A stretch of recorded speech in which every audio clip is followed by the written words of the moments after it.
Public ಟಿವಿಯ impact story ಇದು. Bowring ಹಾಸ್ಪಿಟ್ಲ್ಗೆ Prajwal Revanna ಅವರನ್ನು ಕರೆತರ್ತಾರೆ ಅನ್ನೋ ಕಾರಣಕ್ಕೆ ಜನಸಾಮಾನ್ಯರು ಏನು ಹಾಸ್ಪಿಟ್ಲಿಗೆ ಬರ್ತಾ ಇದ್ರು ಅವ್ರನ್ನ ಒಳಗೆ ಬಿಡ್ತಾ ಇರಲಿಲ್ಲ, ಗೇಟ್ ಹೊರಗಡೆನೇ ನಿಲ್ಲಿಸ್ತಾ ಇದ್ರು.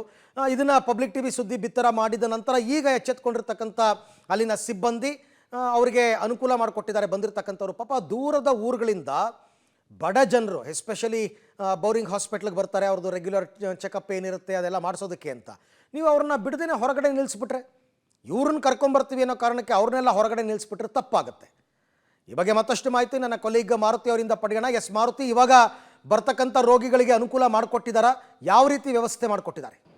ಖಂಡಿತ ಅರವಿಂದ್, ನೇರ ದೃಶ್ಯಗಳಲ್ಲಿ ತೋರಿಸ್ತಾ ಇದ್ರ ಬಗ್ಗೆ ಹೇಳ್ತೀನಿ. ಇಲ್ಲೇನು ಗೇಟ್ ಕಾಣಿಸ್ತಿದೆ, ಇದು ಬೋರಿಂಗ್ ಆಸ್ಪತ್ರೆ ಹೊರಾವರಣದ ಮೇನ್ ಗೇಟು. ಇದನ್ನು ಬೆಳಗ್ಗೆಯಿಂದನೂ ಸಹ ಕ್ಲೋಸ್ ಮಾಡಲಾಗಿತ್ತು. ಯಾವಾಗ ರೋಗಿಗಳಿಗೆ ಪರದಾಟ ಆಗ್ತಿದೆ ಅನ್ನೋದ್ರ ಬಗ್ಗೆ ಪಬ್ಲಿಕ್ ಟಿವಿ ವಿಸ್ತಾರ ಮಾಡ್ತು. ರೋಗಿಗಳು ಯಾವ ರೀತಿ ಸಮಸ್ಯೆ ಆಗ್ತಿತ್ತು, ಕೆಲವು ರೋಗಿಗಳನ್ನ ವಾಪಸ್ ಕಳಿಸುವಂಥ ಕೆಲಸ ಕೂಡ ಆಯಿತು. ಯಾಕಂದರೆ ಇವತ್ತು ಟ್ರೀಟ್ಮೆಂಟ್ ಸಿಗೋದಿಲ್ಲ, ವಾಪಸ್ ಹೋಗಿ ಅಂತ.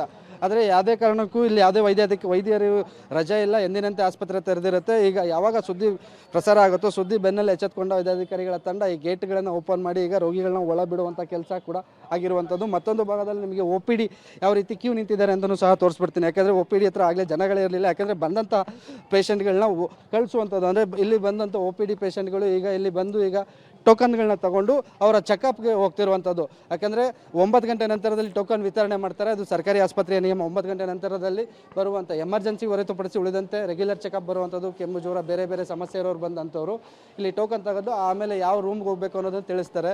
ಆದರೆ ಅದಕ್ಕಿಂತ ಮುಂಚೆ ಏನಾಗಿತ್ತು ಅಂದರೆ ಈ ರೋಗಿಗಳ ಬರುವಂಥ ಪೇಷಂಟ್ಗಳನ್ನ ಬಿಡುವಂಥ ಕೆಲಸಕ್ಕೆ ಸೆಕ್ಯೂರಿಟಿಗಳಾಗಲಿ ಅಥವಾ ಪೊಲೀಸರಾಗಿ ಮುಂದಾಗಿರಲಿ. ಯಾಕಂದರೆ ಐ ಪ್ರೊಫೈಲ್ ಕೇಸ್ ಆಗಿರೋದ್ರಿಂದ ಮೆಡಿಕಲ್ ಮುಗಿಸೋಗೋವರೆಗೂ ರೋಗಿಗಳನ್ನ ಬಿಡದೆ, ಅದೇ ಈ ಥರ ಇವತ್ತು ಯಾರು ಚೆಕಪ್ಗೆ ಬರ್ತಾರೆ ಅವ್ರನ್ನ ಬಿಡೋದು ಬೇಡ ಅನ್ನೋ ನಿಟ್ಟಿನಲ್ಲಿ. ಯಾಕಂದರೆ ಬೇರೆ ಹೆಸರಲ್ಲಿ ಬಂದು ಇಲ್ಲಿ ಯಾವುದೇ ರೀತಿ ಅಹಿತಕರ ಘಟನೆ ಮಾಡಿಬಿಟ್ರೆ ಕಷ್ಟ ಆಗುತ್ತೆ, ಸೆಕ್ಯೂರಿಟಿ ಫಾಲ್ಸ್ ಆಗುತ್ತೆ ಅನ್ನೋ ಕಾರಣಕ್ಕೆ ಅದನ್ನು ತಡೆಯುವಂಥ ಕೆಲಸ ಮಾಡಿದರು. ಯಾವಾಗ ರೋಗಿಗಳಿಗೆ ಸಮಸ್ಯೆ ಆಗ್ತಿದೆ ಅನ್ನೋದ್ರ ಬಗ್ಗೆ ಸುದ್ದಿ ಪಬ್ಲಿಕ್ ಟಿವಿ ಬಿತ್ತರ ಮಾಡುತ್ತೋ ಸುದ್ದಿ ಬೆನ್ನಲ್ಲಿ ಎಚ್ಚೆತ್ಕೊಂಡವ್ರು ಈಗ ಗೇಟನ್ನು ಓಪನ್ ಮಾಡಿ ಬರುವಂಥ ರೋಗಿಗಳನ್ನು ಒಳ ಬಿಡುವಂಥ ಕೆಲಸನೂ ಮಾಡ್ತಿದ್ದಾರೆ.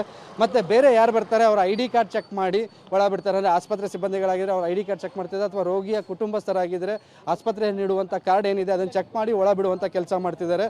ಈಗ 9 ಗಂಟೆ ನಂತರ ಒ ಪಿ ಡಿ ಓಪನ್ ಆಗುತ್ತೆ. ಒ ಪಿ ಡಿಯಲ್ಲಿ ಬೇರೆ ಬೇರೆ ಚಿಕಿತ್ಸೆಗೆ ಬರುವವರಿಗೆ ಚಿಕಿತ್ಸೆ ನೀಡುವಂಥ ಕೆಲಸ ಕೂಡ ಆಗುವಂಥದ್ದು. ಅರವಿಂದ್, ಒಟ್ಟಾರೆ ಇರ್ಬೋದು ಪ್ರಜ್ವಲ್ ರೇವಣ್ಣನ ಅಲ್ಲಿ ಕರ್ಕೊಂಬರ್ತಾರೆ, ಭದ್ರತಾ ವೈಫಲ್ಯಗಳಾಗ್ಬೋದು ಅಂತ. ಬಟ್ ಏನೇ ಆದರೂ ನೀವು ಜನಸಾಮಾನ್ಯರಿಗೆ ತೊಂದರೆ ಕೊಡಬೇಡಿ, ಅದಕ್ಕೆ ಅಂತ ಬೇರೆ ವ್ಯವಸ್ಥೆ ಮಾಡಿ. ಬಟ್ ಜನಸಾಮಾನ್ಯರು ದೂರದ ಊರುಗಳಿಂದ ಬಂದಂಥವ್ರಿಗೆ ಅವ್ರಿಗೇನು ಟ್ರೀಟ್ಮೆಂಟ್ ಸಿಗಬೇಕು ಅದಕ್ಕೆ ವ್ಯವಸ್ಥೆಯನ್ನು ಮಾಡಿಕೊಡೋದು ಹಾಸ್ಪಿಟಲ್ ಅವರ ಕರ್ತವ್ಯ.